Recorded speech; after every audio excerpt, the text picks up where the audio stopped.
की सेवा में उनके इस महान बलिदान के लिए उन्हें नमन करता हूं।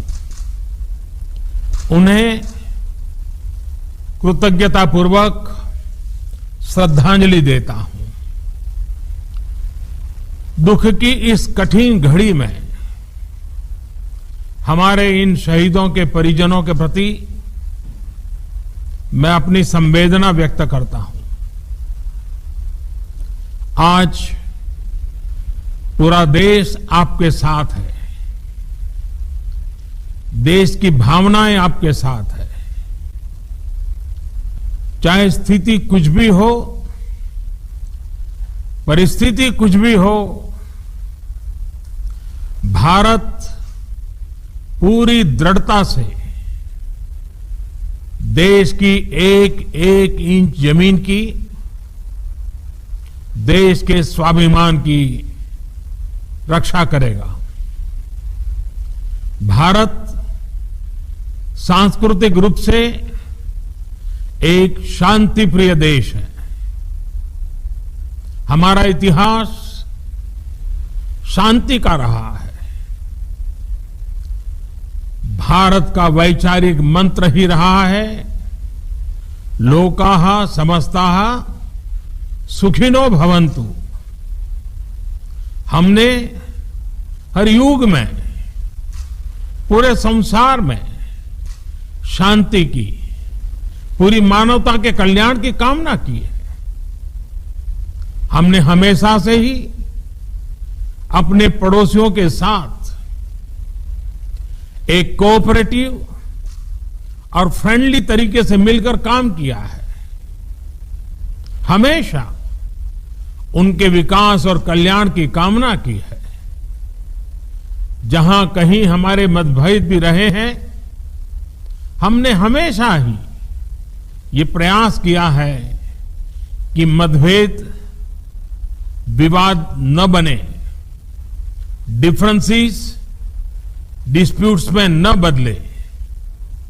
हम कभी किसी को भी उकसाते नहीं हैं, लेकिन हम अपने देश की अखंडता और संप्रभुता के साथ समझौता भी, जब भी समय आया है, हमने देश की अखंडता और संप्रभुता की रक्षा करने में अपनी शक्ति का प्रदर्शन किया है, अपनी क्षमताओं को साबित किया है।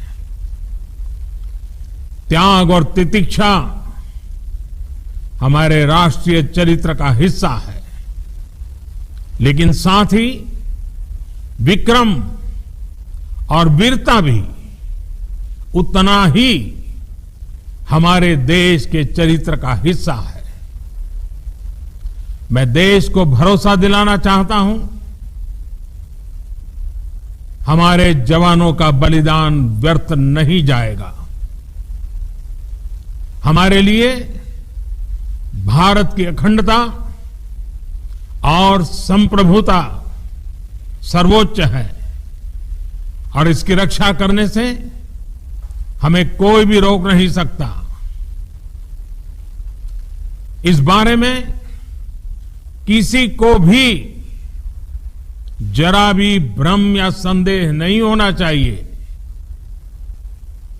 भारत शांति चाहता है, लेकिन भारत उकसाने पर हर हाल में हर हाल में यथोचित जवाब देने में सक्षम है। और हमारे दिवंगत शहीद वीर जवानों के विषय में देश को इस बात का गर्व होगा कि वे मारते मारते मरे हैं।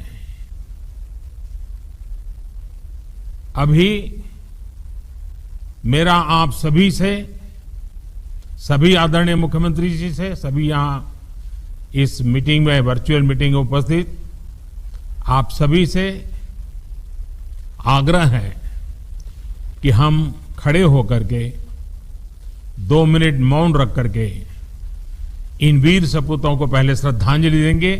उसके बाद आज जो हमने हमारी मीटिंग तय की है उस मीटिंग को आगे बढ़ाएंगे।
ओम शांति शांति शांति है।